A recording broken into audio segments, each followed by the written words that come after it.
గాక ఈరోజు ఏషియా 57 18వ వచనం ద్వారా దేవాది దేవుడు మనతో మాట్లాడబోతుండు. ఈరోజు మనకి ఇస్తున్న వాగ్దానం ఏంటంటే, వారిలో దుఃఖించు వారిని ఓదార్చుదును. దేవాది దేవునికి మహిమ కలుగును గాక. ఈరోజు దేవుడు మనకేమంటుండంటే, ఎవరెవరైతే దుఃఖిస్తుండ్రో వారందరూ ఈరోజు ఓదార్పబడుదురు. ఈరోజు నేను మిమ్మల్ని ఎవరెవరైతే అంగలారుస్తుండో, ఎవరెవరైతే దుఃఖిస్తుండో, ఎవరెవరైతే రోదన ధ్వనితో పరమునకు కంఠస్వరము వినబడేలాగా పరమున ఎవరైతే దుఃఖిస్తుండ్రో దేవాది దేవుడు ఈరోజు వారి కన్నీటికి జవాబు ఇవ్వబోతున్నందుకు ఆయన నామానికే మహిమ కలుగును గాక. ఈరోజు దేవుడు ఏమంటున్నాడంటే, వారిలో దుఃఖించు వారిని ఓదార్చుదును. ఎవరు ఓదారుస్తారంట? మనుషుల గురించి చెప్తుండ ఆయన ఓదారుస్తాడంట. దుఃఖించు వారిని అందరినీ దేవాది దేవుడు ఈరోజు ఓదార్చబోతున్నందుకు ఆయన నామానికే మహిమ కలుగునుగాక. ఇంకా ఆయన ఏమంటుండంటే ముందు వచనాలలో, నేను వారి ప్రవర్తనను చూచి తిని వారిని స్వస్థపరచుదును, వారిని నడిపింతును. దేన్ని బట్టంట ఈరోజు ఆయన దుఃఖాగ్రాంతులని ఓదార్చడానికి రావడానికి కారణమేముంది? లోకంలో ఎంతోమంది ఎన్నో స్థలాలలో రోధిస్తుండ్రు, వేదనను అనుభవిస్తుండ్రు. దేవుడు ఏమాయను? ఆయన మా కన్నీరు చూస్తలేడా? మా దుఃఖాన్ని చూస్తలేడా? మా నిట్టూర్పులను చూస్తలేడా అని ఎంతోమంది ఎన్నో రకాలుగా దేవుని సమక్షంలో రోదన ధ్వని వినబడుతుంది. వాళ్ళు కన్నీరు మున్నీరు అవుతుండ్రు. కానీ దేవుడు ఈరోజు ఏమంటుండంటే, నేను వారి ప్రవర్తనను చూచి తిని. ఎవరి ప్రవర్తన చూసిండంట? కన్నీరు గార్చటోళ్ళ ప్రవర్తన ఆయన చూసి, ఆ యొక్క ప్రవర్తన ఆయనకి ఎంతో దీనంగా, ఎంతో దయాలత్వంగా కనిపించింది. కాబట్టి ఆయన వారందరికీ ఈరోజు జవాబు ఇవ్వబోతుండు. వాళ్ళ కన్నీటికి మారుగా ఆనంద బాష్పాలు, ఆ యొక్క కన్నీటికి మారుగా దేవుడు సంతోషంని, ఉల్లాస వస్త్రముని వారికి ధరింపజేయబోతున్నందుకు ఆయన నామానికే మహిమ కలుగును గాక. ఇంకేమంటుండంటే, నేను వారి ప్రవర్తనని చూచి తిని వారిని స్వస్థపరచుదును, వారిని నడిపింతును.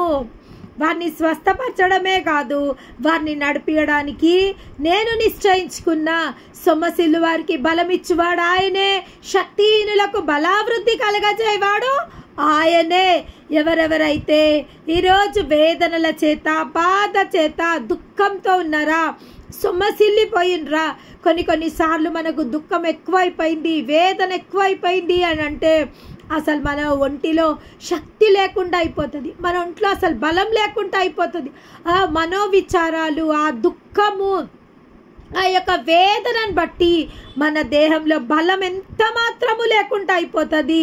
అదేవిధంగా దేవుడు అంటుండు, ఎవరెవరైతే దుఃఖం చేత సొమ్మసిల్లిపోయినరో, బలహీనులుగా ఉన్నరో, బలమేమీ లేకుండా మా దేహాలలో బలమేమీ లేదు అని ఎవరెవరైతే ఈరోజు వాపోతుండ్రో వారందరినీ నేను స్వస్థపరచబోతున్నా.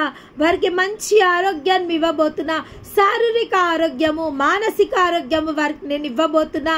వారి ఎముకలలో నేను సత్వతను ఇవ్వబోతున్నా. వారి హృదయంలో ఉన్న కలవరపాటుని నేను కొట్టివేయబోతున్నా అని దేవాది దేవుడు ఈరోజు మనకిస్తున్న మాటకే ఆయనకే మహిమ కలుగును గాక. ఇంకా ఆయన ఏమంటుండు? వారిని స్వస్థపరచుదును, వారిని నడిపింతును. వారిలో దుఃఖించువారు ఓదార్చబడుదురు. వారిలో కృతజ్ఞత బుద్ధి పుట్టించుచు దూరస్తులకును సమీపస్తులకును సమాధానమును చెప్పి నేను వారిని స్వస్థపరచదనని యెహోవా సెలవిచ్చుచున్నాడు. ఏమంటుండు? వారిలో కృతజ్ఞత బుద్ధి పుట్టించుచు అంటే నేను వాళ్ళ జీవితాలలో మేలు చేయబోతున్నా. చాలా మందికి థ్యాంక్స్ అని చెప్పడానికి కూడా నామూషి. కొంతమంది ఏమో ఊరికేనే థ్యాంక్స్ చెప్పేస్తుంటారు. కానీ కొంతమందికి ఎవరైనా ఏదైనా సహాయం చేసినా, ఎవరి నుంచైనా ఏదైనా మేలు పొందుకున్నా కానీ వాళ్ళు ఎట్లా ఫీల్ అయిపోతారంటే, చేసిండ్రులే, వీళ్ళకి ఇప్పుడు ఏదో పెద్ద థ్యాంక్స్ చెప్పేది అవసరమా? వీళ్ళకి థ్యాంక్స్ చెప్పేది? అవునులే, చేసిండ్రు. అదేవిధంగా కొంతమంది దేవుని సమక్షంలో కూడా కృతజ్ఞత చెల్లించడానికి ఏమంటారంటే పీనాసితనం కలిగి ఉంటారు. అవును, దేవుడే కదా చేసిండు, నేను ఇన్ని రోజుల నుంచి కన్నీరు గారుస్తున్నా, ఇన్ని రోజుల నుంచి ప్రార్థన చేస్తున్నా, అయితే జవాబు ఇచ్చిండులే అంటారు. కొంతమంది అయితే ఒక చిన్న కార్యం దేవుడు చేసినా కానీ చిన్న పిల్లల్లాగా గెంతులు వేసి సంతోషపడి ఆయన సన్నిధిలో కృతజ్ఞతలు చెప్పి అనేకులకు దేవుడు చేసిన మేలు అని చెప్పబోతాడు. God like a heart of gratitude, a heart of thanksgiving. ఇంతకు ముందే నేను చెప్పడం జరిగింది, దావీదుని ఎందుకు దేవుడు అంతగా ప్రేమించిండు, దావీదుని ఎందుకు దేవాది దేవుడు నా హృదయానుసారకుడు అని అంత గొప్పగా సంబోధించాల్సిన అవసరం వచ్చింది అని ఇంతకు ముందే నేను చెప్పడం జరిగింది. ఎందుకంటే దావీదుకి దేవుని హృదయం ఏందో తెలుసు, దేవుడు ఏం చేస్తే సంతోషపడతాడో ఆయనకు తెలుసు, ఏం చేస్తే దేవుడు కోపం తెచ్చుకుంటాడో ఆయనకు తెలుసు. ఆయన మొత్తం ఆయన యొక్క దేవుని యొక్క హృదయాన్ని ఆయన స్టడీ చేసిండు, దేవుని యొక్క హృదయాన్ని తెలుసుకోగలిగిండు, దేవుడు ఏమై ఉన్నాడో తెలుసుకోగలిగిండు, దేవుడి హృదయం ఏమైందో తెలుసుకోగలిగిండు. మన దేవుడు అంట చాలా చిన్న చిన్న వాటికి సంతోషపడే దేవుడు అంట. ఒక్క కృతజ్ఞత, ఏ హార్ట్ ఆఫ్ గ్రాటిట్యూడ్, ఒక్క కృతజ్ఞత గల మనస్సుతో మనం ఆయన సన్నిధికి వెళ్ళం. ఎందుకు మనం సాక్ష్యం చెప్పాలా? సాక్ష్యం చెప్తుంటానంట ఆయన హృదయం ఉప్పొంగిపోతుంటుంది. ఆయన చిన్న చిన్న వాటికి సంతోషపడే దేవుడు అంట. చిన్న మనం ఒక చిరునవ్వు నవ్వినా కానీ ఆయన సంతోషపడే దేవుడు అంట. మనం ఆయన గురించి ఒక్క చిన్న మాట మాట్లాడినా కానీ ఆయన సంతోషపడే దేవుడు అంట. మన దేవుడు చాలా గొప్ప దేవుడు, చాలా మంచి దేవుడు. ఆ మంచి దేవునికి వేలాది స్తుతులు స్తోత్రాలు. ఇక్కడ ఏమంటుండంటే వారిలో కృతజ్ఞత బుద్ధి పుట్టింతును. వారిలో కృతజ్ఞత బుద్ధి లేదు. ఆ యొక్క కృతజ్ఞత బుద్ధి నేను వాళ్ళలో పుట్టింపబోతున్నా. ఇంకా ఏమంటుండంటే దూరస్తులకును సమీపస్తులకును సమాధానమని చెప్పి నేను వారిని స్వస్థపరచదను. సమాధానం ఈరోజు నేను చెప్పి వారిని స్వస్థపరచబోతున్నా. కొన్నిసార్లు మనకు స్వస్థత సడగ్గా రావడం జరుగుతుంది, కొన్నిసార్లు అసలు అనుకోకుండా మనకు స్వస్థత జరుగుతుంది. అస్వస్థపరచబడ్డము అని కూడా అసలు కొన్నిసార్లు మనకు తెలియదు. చాలామంది జీవితాలలో అట్లనే జరుగుతుంది. వాళ్ళు చాలా సంవత్సరాలు మందులు వేసుకుంటూనే ఉంటారు. వాళ్ళు అసలు చెక్ చేయించుకోరు. వాళ్ళు అసలు వాళ్ళకు ఆ యొక్క రోగ పరిమాణం ఎక్కువ ఉందా తక్కువ ఉందా. ఇప్పుడు కొంతమంది లాంగ్ టర్మ్ బీపీస్ కానీ షుగర్స్ కానీ వాళ్ళు ఏం చేస్తారు, ఒకటే మెడిసిన్స్ వేసుకుంటూనే పోతుంటారు రొటీన్గా. వాళ్ళు చెక్ చేసుకొని ప్రతి నెలకు ఒకసారి చెక్ చేసుకొని లేదా 15 డేస్కి ఒకసారి చెక్ చేసుకొని ఆ యొక్క మందులు వాళ్ళ జీవితంలో ఏ విధంగా పనిచేస్తున్నాయో ఆ విధంగా చెక్ చేసుకోరు చాలామంది. కానీ ఇక్కడ దేవుడు ఏమంటుండంటే నేను వారికి చెప్పి వారిని స్వస్థపరచబోతున్నా. వారికి బీపీ కొంచెం తగ్గిపోతుంది, అయినా అవే మందులు వేసుకుంటుంటారు. షుగర్ తగ్గిపోతుంది, అయినా వాళ్ళు అవే మందులు వేసుకుంటుంటారు. వాళ్ళకు తెలియదు అనమాట, ఎందుకంటే వాళ్ళు చెక్ చేయించుకుంటలేరు. కానీ ఇక్కడ దేవుడు ఏమంటుండంటే మీకు స్వస్థత వచ్చింది అని శీఘ్రమే మీకు తెలవాలంటే, దేవుడు అద్భుతం చేసిండు మీ జీవితంలో అన్ని మీకు తెలవాలంటే నేను వాళ్ళకు చెప్పబోతున్నా, నేను వాళ్ళని స్వస్థపరచబోతున్నా అని వారికి చెప్పి మీకు సమాధానం కలుగును గాక అని చెప్పి నేను వారిని స్వస్థపరచబోతున్నా. ఈరోజు దేవుడు ఎవరెవరైతే శారీరక స్వస్థత కోసము, అదేవిధంగా ఫైనాన్షియల్ స్వస్థత కోసము, లేదా స్పిరిచువల్ స్వస్థత కోసము, లేకుండా అనేక రకమైన స్వస్థతల కోసము ఎవరైతే వేచి ఉన్నారో, మన ప్రతి ఒక్క దీవెన కూడా ఒక స్వస్థతనే. ఎందుకంటే ఆ యొక్క దీవెనలు మన జీవితంలోకి రాకపోతే, మనం ఆశించిన మేరకు మన జీవితంలో జరగకపోతే మనం డిసప్పాయింట్ అయిపోతాము. మన దేహం అంతా వీక్ అయిపోతుంది, అసలు మన దేహంలో బలం లేనట్టు అయిపోతాము. ఏదన్నా జరుగుతుంది అని మనం ఆశించినాక ఈరోజు అయిపోతుంది, ఈరోజు బిల్స్ పాస్ అయిపోతాయి, ఈరోజు మనకి సాలరీ వచ్చేస్తుంది, లేదా ఈరోజు నార్మల్ రిపోర్ట్ వచ్చేస్తుంది, లేదా ఈరోజు మాకు రావాల్సిన డబ్బులు వచ్చేస్తాయి, ఈరోజు మా జీవితాలలో అద్భుతం జరుగుతుందని చాలామంది ఆశ పెట్టుకొని ఉంటారు. కానీ లాస్ట్ టైంలో వాళ్ళకు డిసప్పాయింట్మెంట్ ఎదురవుతుంది. రావాల్సిన డబ్బులు వాళ్ళ చేతికి రావు, రావాల్సిన నార్మల్ రిపోర్ట్ వాళ్ళ చేతికి రాదు, లేదా రావాల్సిన మంచి మాట, ఆ యొక్క కార్యం సఫలమైంది అనే ఒక పాజిటివ్ రిపోర్ట్ రానప్పుడు ఏమైపోతుంది, మన బాడీ అంతా వీక్ అయిపోతుంది. అవును, జరగాల్సిన కార్యం జరగకపోతే మన హృదయం ఏ విధంగా బాధ వేదన అనుభవిస్తుందో ఆ యొక్క బాధ వేదన మన దేహం కూడా అనుభవించడం జరుగుతుంది. మన దేహంలో కూడా బలం లేకుండా అయిపోతాము, మన దేహం కూడా వీక్ అయిపోతుంది, మనం డిసప్పాయింట్మెంట్ అయిపోతాము. మొత్తము మన ఆత్మ దేహము, మన ప్రాణాత్మ దేహంలో మనం ఏమైపోతాము, డిసప్పాయింట్ అయిపోతాము. ఇక ఆ విషయానికే మనం ఏమవుతామంటే బాధపడకుండా డిసప్పాయింట్మెంట్ అవుతాం. కానీ దేవుడు ఈరోజు ఏమంటుండంటే, నేనే వారికి స్వస్థపరచబోతున్నాను చెప్పి మరీ నేను వారిని స్వస్థపరచబోతున్నా. అంటే నేను ఈరోజు ఏ కార్యం చేస్తానని నేను వాళ్ళకు చెప్పుతున్నానో ఆ కార్యము నిశ్చయంగా నేను చేస్తానని వాళ్ళకి చెప్పి మరి ఆ కార్యంని నేను చేయబోతున్నా. ఇంకా డిలేస్ డిలేసు దేవాది దేవుడు అంటుండు, డిలేస్ చాలు, ఇంకా అవుతుంది అని ఎదురు చూపులు చాలు, మీరు కృతజ్ఞతల కోసము సిద్ధమయ్యి ఉండండి. ఈరోజు దేవాది దేవుడు మనకు చెప్తుండు, ఏ కార్యంలో నిమిత్తం అయితే మీరు సంవత్సరాల నుంచి వేచి ఉన్నారో ఆ కార్యాలని నేను సఫలపరచబోతున్నా. ఆ యొక్క శారీరక స్వస్థత కాదు, ఆ యొక్క ఫైనాన్షియల్ స్వస్థత, ఆ యొక్క బ్లెస్సింగ్స్ అనే స్వస్థతని నేను మీకు ఇవ్వబోతున్నా. మీరు కృతజ్ఞతలతో సిద్ధమై ఉండండి అని దేవుడు సెలవివ్వడం జరుగుతుంది.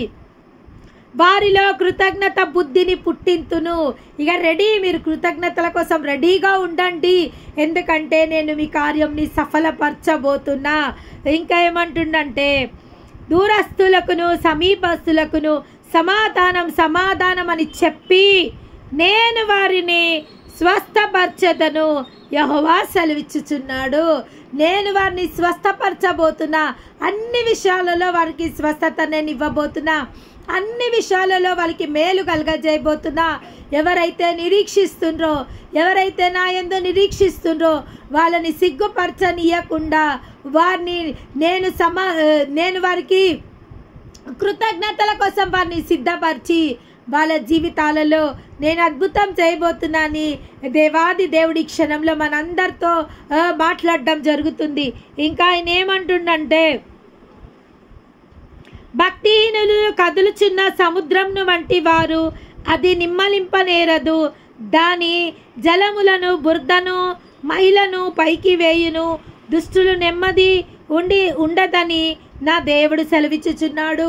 దుష్టునికి నేను నెమ్మది లేకుండా చేయబోతున్నా. నేను దుష్టునికి, ఏ దుష్టుడైతే ఇప్పటి వరకు మీ జీవితాలలో మిమ్మల్ని శోధిస్తుండో, మిమ్మల్ని వేదన పాలు చేస్తుండో ఆ యొక్క దుష్టునికి నేను నెమ్మది లేకుండా చేయబోతున్నా. భక్తిహీనులకు నేను నెమ్మది లేకుండా చేయబోతున్నా. భక్తిహీనులు కదులుచున్న సముద్రం వంటి వారు, వాళ్ళకు నేను నిమ్మలం లేకుండా చేయబోతున్నా. భక్తిహీనులకు నేను నిమ్మలం లేకుండా నేను చేయబోతున్నా. ఇంకా అదే విధంగా దుష్టులకు నెమ్మది లేకుండా నేను చేయబోతున్నా. ఈరోజు రెండు జరుగుతున్నాయి అంట.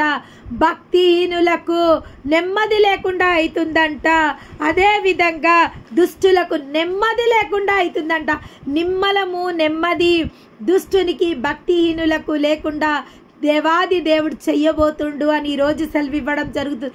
ఇప్పటి వరకు దుష్టుని యొక్క టర్మ్, ఇప్పటి వరకు వాడు మనని బాధ పెట్టడము, మనని వేదనకు గురి చేయడము, మనము అంగలార్చేటట్టు చేయడము, మనని ఏడ్చేటట్టు చేయడము ఇప్పటి వరకు దుష్టుడు చేసిన పని. కానీ ఇప్పుడు దేవుడు ఏమంటుండంటే, దుష్టునికే నేను నెమ్మది లేకుండా చేయబోతున్నా, దుష్టునికే నేను నిమ్మలం లేకుండా చేయబోతున్నా.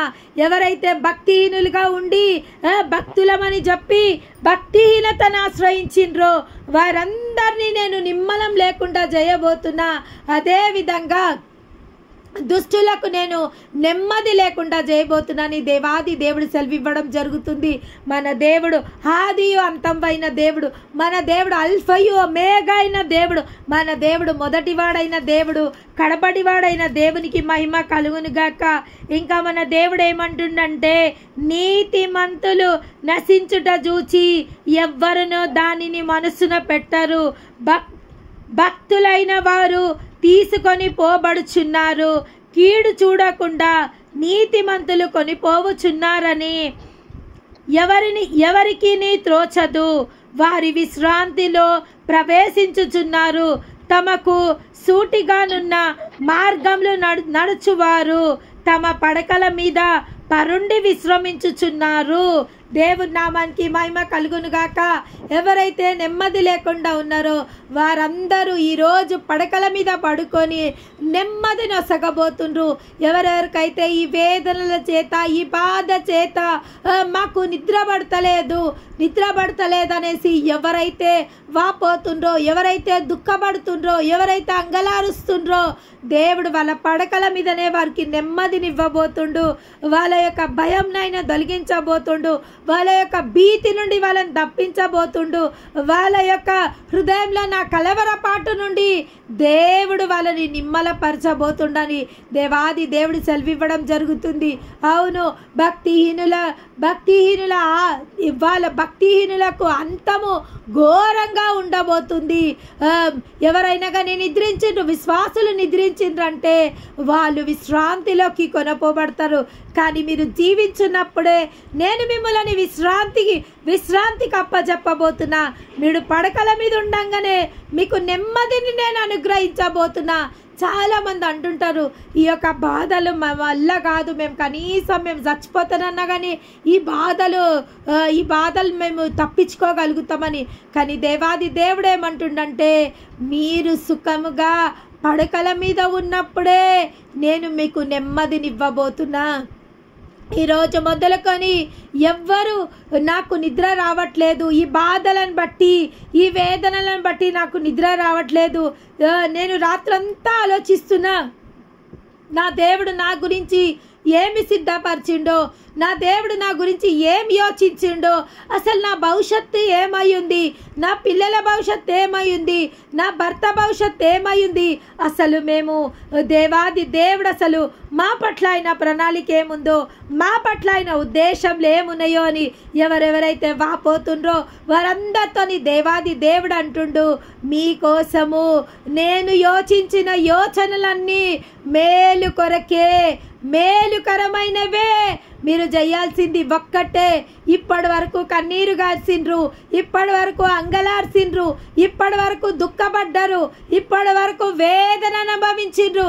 కానీ ఇప్పుడైతే కృతజ్ఞతలు చెప్పడానికి మీరు సిద్ధమై ఉండండి.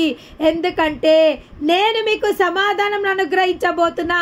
సమాధానం అని చెప్పి మరి నేను మీకు సమాధానం అనుగ్రహించబోతున్నా, మీకు స్వస్థతను అనుగ్రహించబోతున్నా.